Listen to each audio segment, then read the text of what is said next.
Thermodynamics quantities जो कि है internal energy, work and heat, जो कि हम आज करेंगे।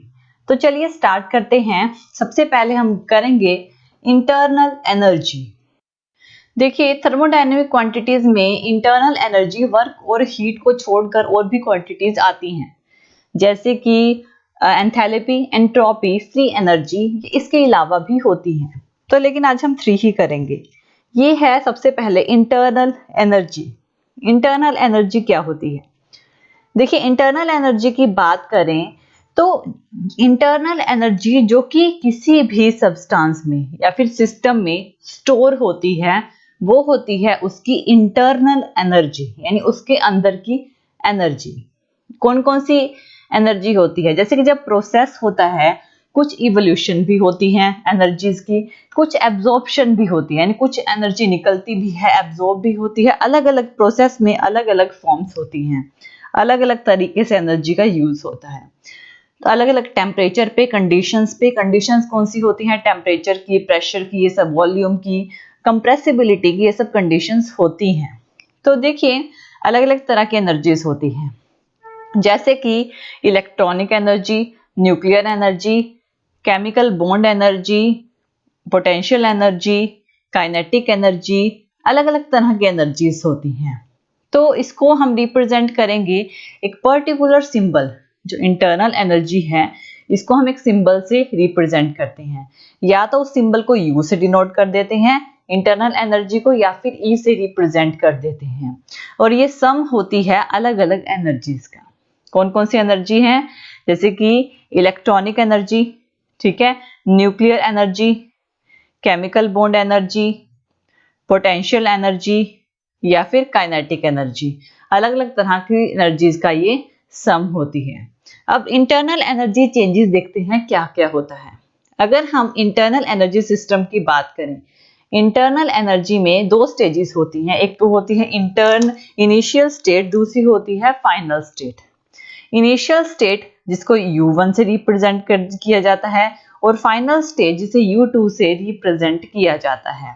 और इन दोनों के बीच का जो चेंज होता है ना, इनिशियल और फाइनल स्टेट के बीच का जो चेंज होता है, उसे डेल U से रिप्रेजेंट किया जाता है, यानी U2 माइनस U1। ये होता है दोनों के बीच का चेंज। अब देखिए, इसको हम UP माइनस UR से भी रिप्रेजेंट करते हैं। U2 को हमने UP ले लिया, यानी कि प्रोडक्ट, R का मतलब रिएक्टेंट, ठीक है, प्रोडक्ट और रिएक्टेंट, यानी कि जो इंटरनल एनर्जी प्रोडक्ट की है माइनस इंटरनल एनर्जी रिएक्टेंट की है, इन दोनों का जो चेंज होगा वो होगा चेंज इन इंटरनल एनर्जी। जितना इसमें डिफरेंस आएगा वो। अब जो इंटरनल एनर्जी होती है सिस्टम में, जो चेंज होता है वो अलग अलग फॉर्म में होता है। अगर हम सिस्टम में हीट जा रही है या सिस्टम से आ रही है, तब भी चेंजमेंट होंगे।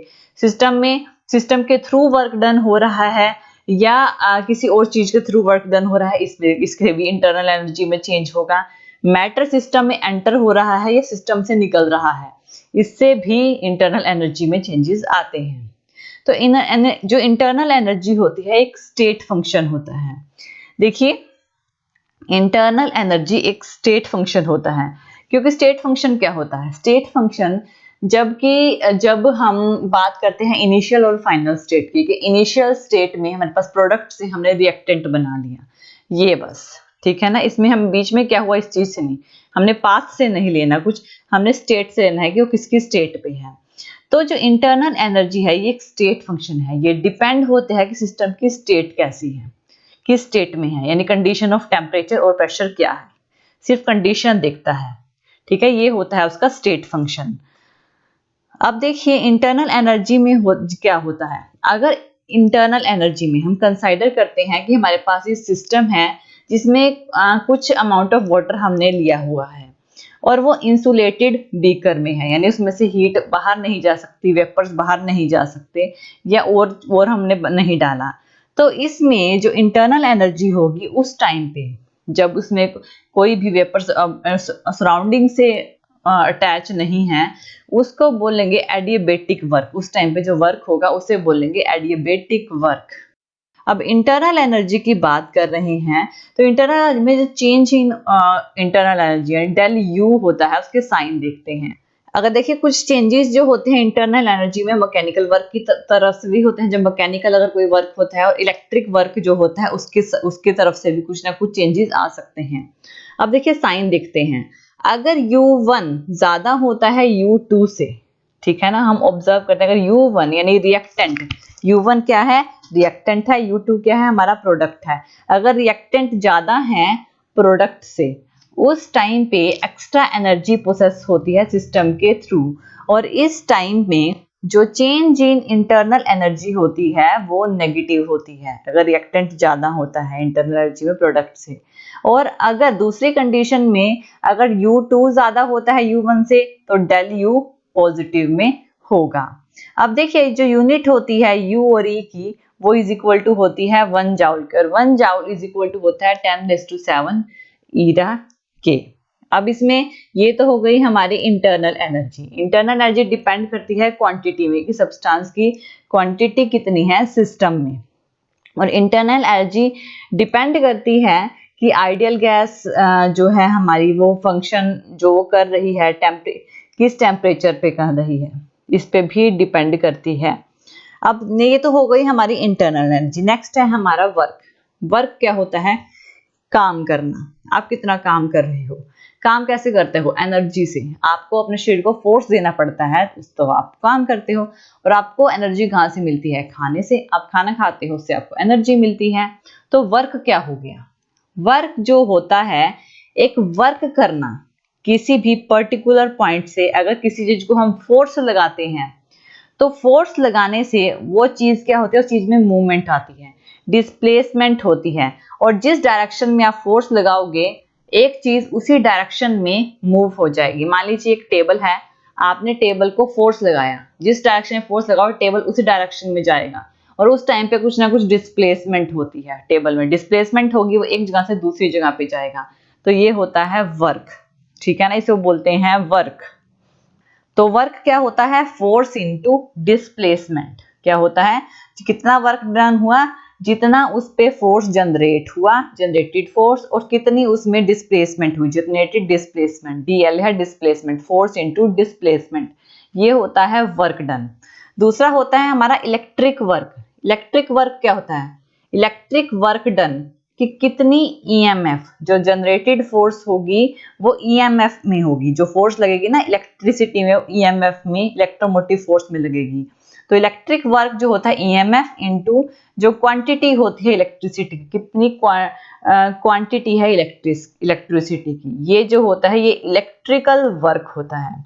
नेक्स्ट है work of expansion and compression, यानी प्रेशर और वॉल्यूम पे। अब देखिए नेक्स्ट है work of expansion and compression. मान लीजिए आपके पास क्या है, एक वेसल है, एक सिस्टम है। इस सिस्टम का जो एरिया है, एरिया क्रॉस सेक्शन है, वो a स्क्वायर सेंटीमीटर का है, एरिया ऑफ क्रॉस सेक्शन, और इसमें गैस है।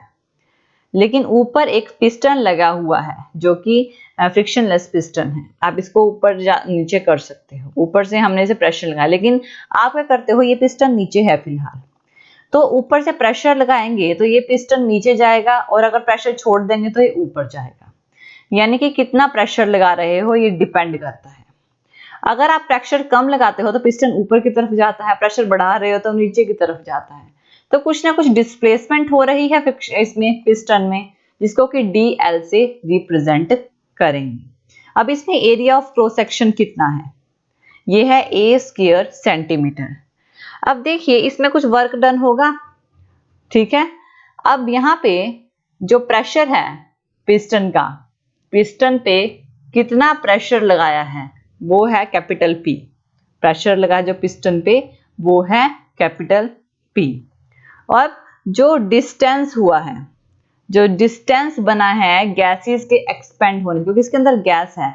अगर पिस्टन छोड़ देंगे तो गैस एक्सपेंड हो जाएगी, अगर प्रेशर देंगे तो वो कंप्रेस हो जाएगी। तो जितना डिस्प्लेसमेंट हुआ है, कितनी गैस अगर पिस्टन के प्रेशर छोड़ने से कितना वो ऊपर गया है, तो डिस्प्लेसमेंट हुई DL। तो गैस कितनी एक्सपेंड हुई, वो DL डिस्प्लेसमेंट हुई, DL वो गैस एक्सपेंड हो गई। अब फोर्स लगेगा, फोर्स से ही हुआ है ना ये काम, ठीक है, जो काम हो रहा है ये फोर्स से ही हो रहा है।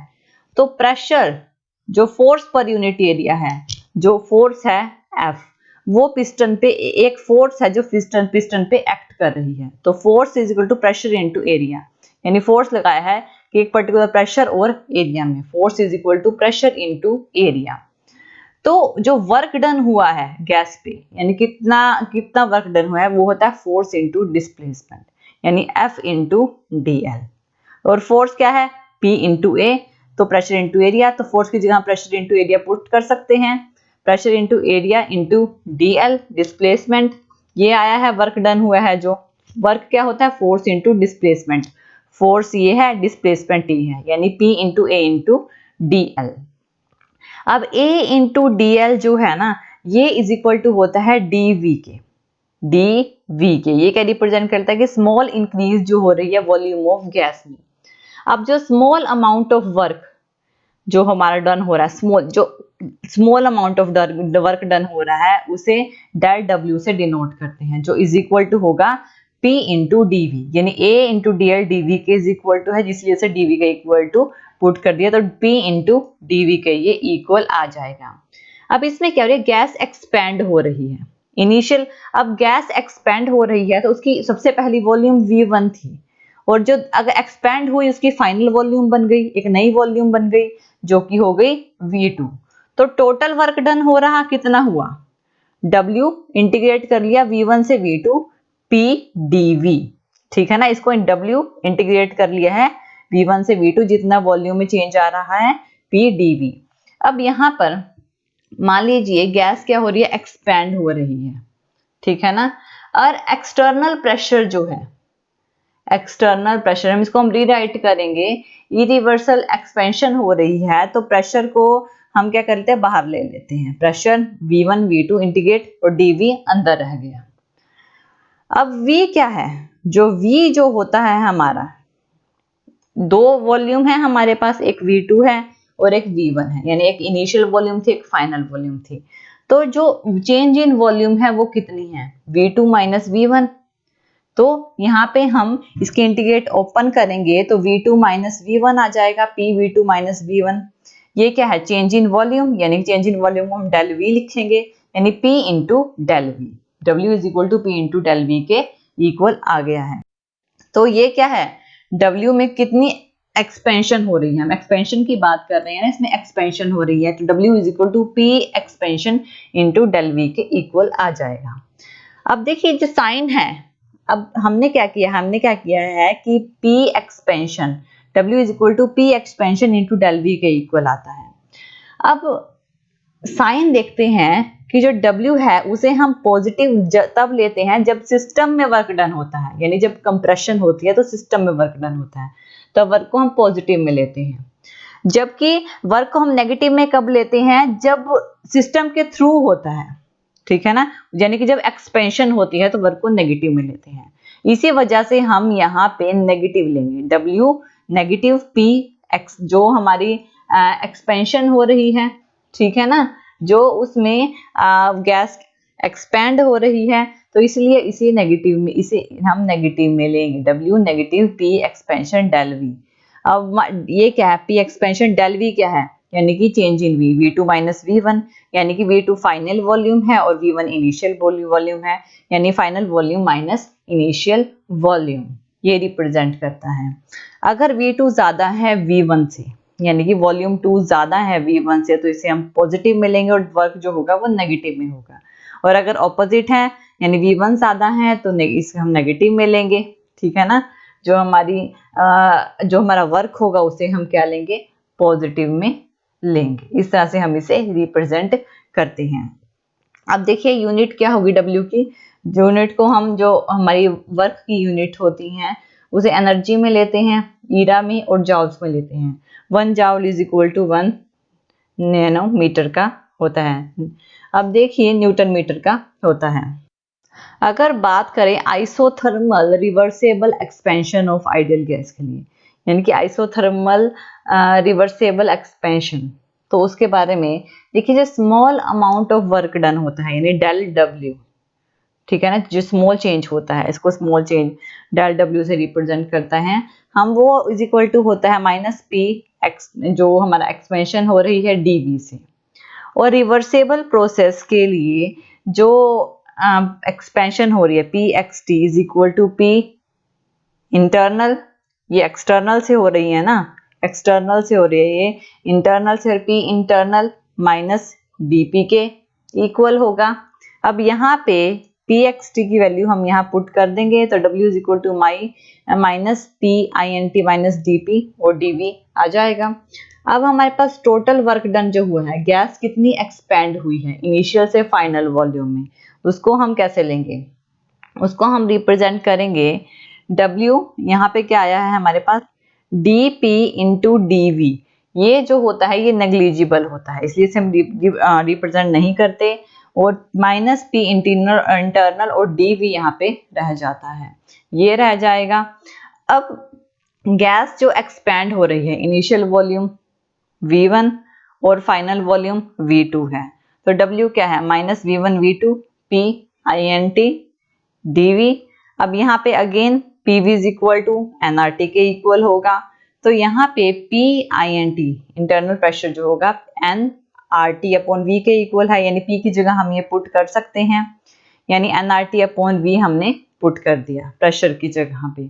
तो यहाँ पे क्या आया, nRT कांस्टेंट है, इसको बाहर ले लिया, V1 V2 1 अपॉन V अंदर रह गया, तो हमारे पास क्या बचा W is equal to minus nRT natural log, इसको हमने ओपन किया, V2 अपॉन V1 हमारे पास आया है। तो यहाँ से W क्या आ जाएगा minus 2.303 nRT log V2 upon V1। तो ये क्या है, हम इसे नेगेटिव में लेंगे क्योंकि वर्क क्या हो रहा है, वर्क में जो हो रही है एक्सपेंशन हो रही है, नेगेटिव साइन एक्सपेंशन को रिप्रेजेंट कर रहा है, ठीक है ना, एक्सपेंशन को रिप्रेजेंट कर रहा है। नेक्स्ट होती है हमारी लास्ट है जो कि है हीट। हीट क्या होती है, देखिए जो वर्क होता है एक फॉर्म ऑफ एनर्जी होती है। अब हीट जो होगी कि हम हीट एक मोड होता है एनर्जी का जिसमें सिस्टम में चेंजेस आते हैं, सिस्टम और सराउंड के बीच में चेंजेस आते हैं अलग अलग टेम्परेचर पे, यानी अगर हम टेम्परेचर चेंज करें तो हीट को हम क्यू लेटर से रिप्रेजेंट करते हैं। हीट अगर पॉजिटिव में है, अगर देखिए हीट अगर सिस्टम में से आ रही है सराउंड में तो हीट क्यू जो होगा वो नेगेटिव में होगा, और अगर हीट सिस्टम हीट को एब्जॉर्ब कर रहा है तो क्यू जो होगा यानी हीट जो होगी वो पॉजिटिव में होगी। ये इसके साइन कन्वर्जन होते हैं, और इसकी जो यूनिट होती है वो कैलोरी में ली जाती है। कैलोरी का मतलब क्या होता है कि कैलोरी का मतलब होता है कि क्वांटिटी ऑफ हीट हमें कितनी जरूरत पड़ेगी अगर हमें एक टेम्परेचर को 1 ग्राम वाटर को 1 डिग्री सेल्सियस टेम्परेचर पे रेज करना है तो हमें कितनी हीट की जरूरत पड़ेगी, ये होती है कैलोरी की definition. 1 calorie is equal to होती है 4.184 जाउल्स के। अब यहाँ पे अगर हम वर्क और जो हीट दोनों ही एक स्टेट फंक्शन नहीं है, वो एक पाथ फंक्शन है। मान लीजिए हम ग्राफ लेते हैं, अब देखिए यहाँ पे प्रेशर और वॉल्यूम के बीच में हमने ग्राफ लिया है, हमारे पास 2 पॉइंट्स हैं ए और बी, ए और ए से बी तक जाने पे हमने ये पाथ फॉलो किया। दूसरी कंडीशन में ए पॉइंट से बी पॉइंट तक जाने में हमने यहाँ से ये पाथ फॉलो किया, लेकिन तीसरी कंडीशन में हमने कोई और पाथ फॉलो कर लिया, यानी कि ये वाला पाथ फॉलो, तीनों ही कंडीशन में अलग अलग पाथ फॉलो हुए हैं। तो यहाँ पे क्या हुआ, ये क्या हो रहा है कि वर्क और हीट जो है वो स्टेट फंक्शन नहीं होते, क्योंकि वर्क और हीट, वर्क उतना ही होगा जितना आप फोर्स लगाओगे, एक पर्टिकुलर फोर्स लगाओगे, और हीट को आप इंक्रीज और डिक्रीज कर सकते हो बीच में। तो एक पाथ फंक्शन है, जितनी आपको चाहिए रिक्वायरमेंट है आप उतना ही करोगे, तो ये स्टेट फंक्शन ही है। स्टेट फंक्शन और पाथ फंक्शन में क्या फर्क होता है, स्टेट फंक्शन ये होता है एक चीज इनिशियल स्टेट से फाइनल स्टेट में चेंज हो जाना, वो होता है स्टेट फंक्शन, बीच में क्या हो रहा है कोई मतलब नहीं है। लेकिन पाथ फंक्शन ये होता है कि जब वो एक इनिशियल स्टेट से फाइनल स्टेट में चेंज हो रही है तो कौन सा पाथ फॉलो कर रही है, किस तरह से वो चेंज हो रही है, कौन कौन सी रिएक्शंस हो रही है, वो होता है पाथ फंक्शन। तो वर्क और हीट जो है वो स्टेट फंक्शन नहीं होते हैं। तो ये हमारा थर्मोडायनेमिक्स के इम्पोर्टेंट टर्म्स थी। Thank you. Thank you for watching this video. और ज़्यादा अपडेटिंग वीडियोस के लिए आप हमारे चैनल लर्न एंड ग्रो पे हमें सब्सक्राइब कर सकते हैं। Thank you.